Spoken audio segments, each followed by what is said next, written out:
Your grandmother is 93 years of age and she's got the COVID-19 virus. So as a concerned family, you gather, you discuss the case, her prospects aren't good, and it's costing you a lot of money. So as a family, you go in and gather around the bedside of your granny and say, "Dear Granny, we love you dearly, but we've decided to let nature take its course. You're old, you've had a good life, and unfortunately you're using up a lot of the resources, the family resources, and in particular our financial resources." Now, of course, this seems bizarre, if not sinister. But in some ways it exemplifies what is emerging around the world, what I'm describing as viral ethics. I want to explore viral ethics today and offer a different version. And in order to appreciate what I mean by viral ethics, I want to make an important distinction between instrumental and intrinsic value. By instrumental, I mean it usually refers to something or an object which can be used like a tool. For example, we would say that a shovel has instrumental value. Normally, we would not describe Granny or Pops in any way like a shovel. Normally, we would talk about our grandmother or grandfather on the basis of their intrinsic value, the value that they have as people. What's taking place universally around the world is a shift or an emphasis on instrumental value. The inference is that many old people, and in particular old people with the virus, have passed their use-by date. In a recent speech in the United Kingdom, a former Prime Minister of Australia, Tony Abbott, virtually outlined this kind of economic scenario, that if we acted as health economists, if we thought sensibly on the basis of financial wisdom, then we would allow many of these old people who are in dire straits simply to go through the natural course and die. This is a terrible, terrible condemnation on not only our culture but our communities. What are the values that are being espoused here? And surely there must be some alternatives.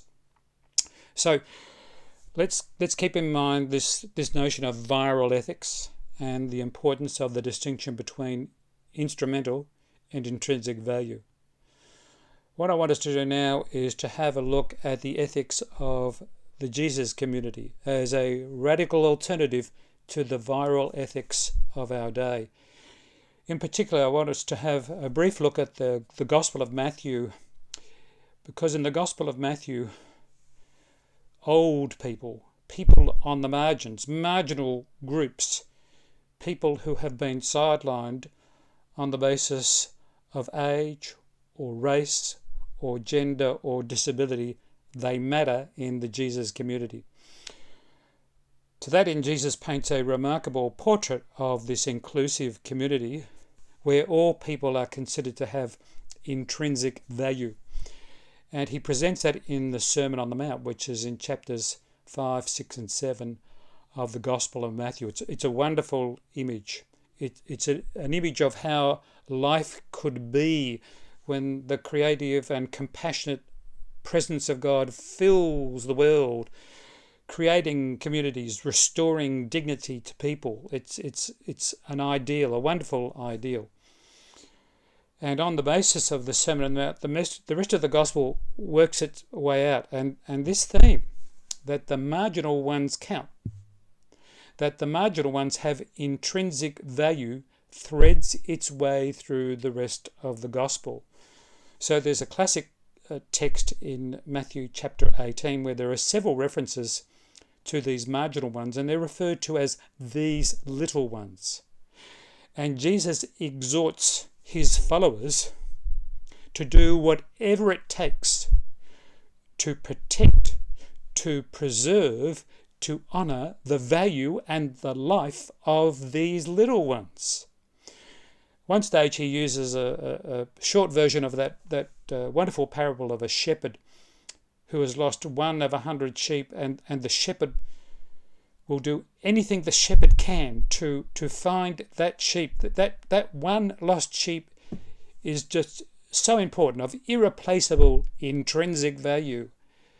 And he uses this parable to underline the value of these little ones. Now, at the conclusion of the gospel, or towards the conclusion of the gospel, there's another story about the parable of the lost sheep, or the parable of the sheep and the goats. And it's an apocalyptic parable, but the crux of that parable is that in the end time, judgments are made on the basis of how you or I treat the marginal ones. Doesn't use that phrase, these little ones, but uses a very similar phrase, the least of these. So the least of these, marginal individuals and marginal groups, our treatment of marginal individuals or marginal groups becomes the acid test of the Jesus community. So in summarising, we have in the Gospel of Matthew this picture of the Jesus community, which is an inclusive community. All people, regardless of age, race, colour, gender, sexuality or disability, all people matter, all people have intrinsic value. And in fact, the marginal ones, these little ones, become the test or the measure of the ethical integrity of a particular community. So with this in mind, with this alternative ethical system, in contrast to viral ethics, we'll come back to the 21st century.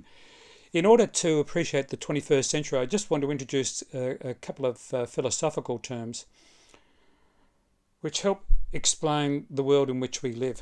One goes back to the 19th century, and it's the philosophy of utilitarianism. And it's associated with Jeremy Bentham and John Stuart Mill. And in short, this is the philosophy that we should do everything we can to promote utility or happiness in our community.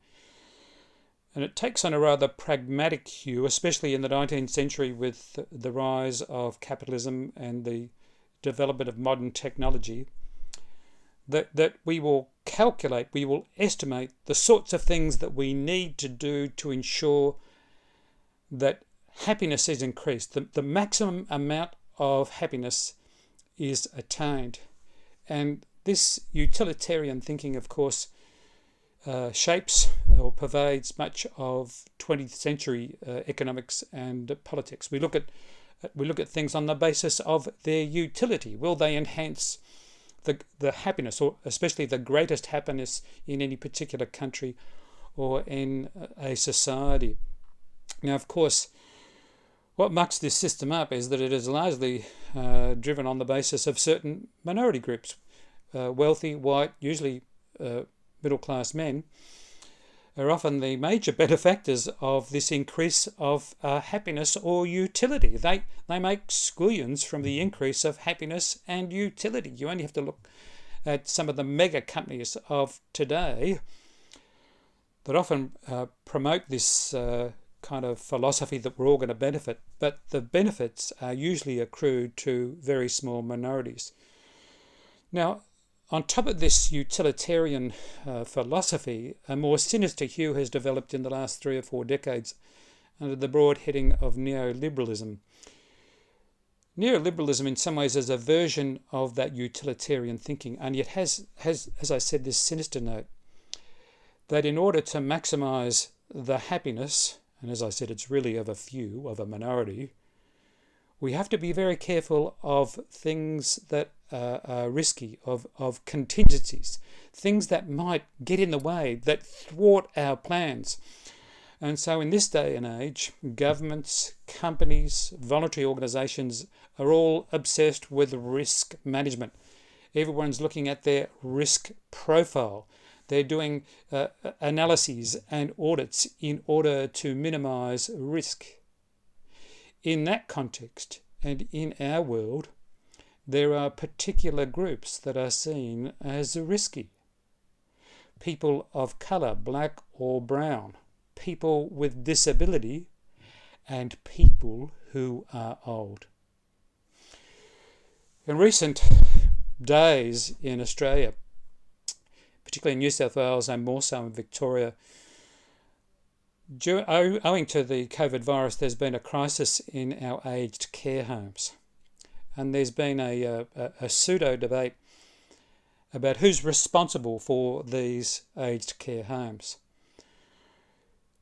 The scary thing, or the offensive thing about this debate, is that there's been very little reference to the whole ethics of it.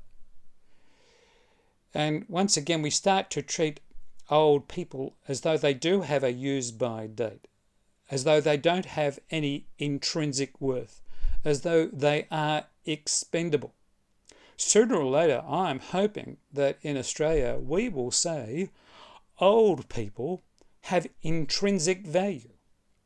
Within the Christian tradition, it is inconceivable that old people, or people on the basis of race or gender or sexuality, would be marginalised for the sake of another minority who wants to keep safe and to make money. In the Jesus community, old people matter.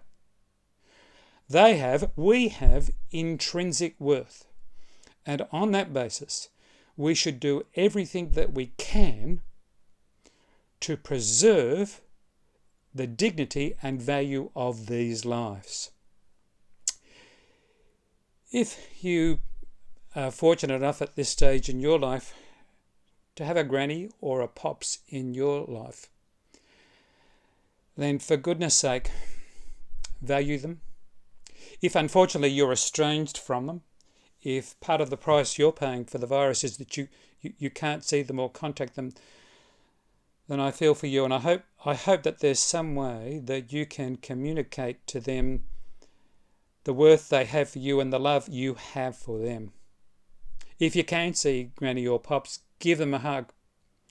Say to them that despite the politicians, in spite of the economic dinosaurs that are ruling our world, we love you.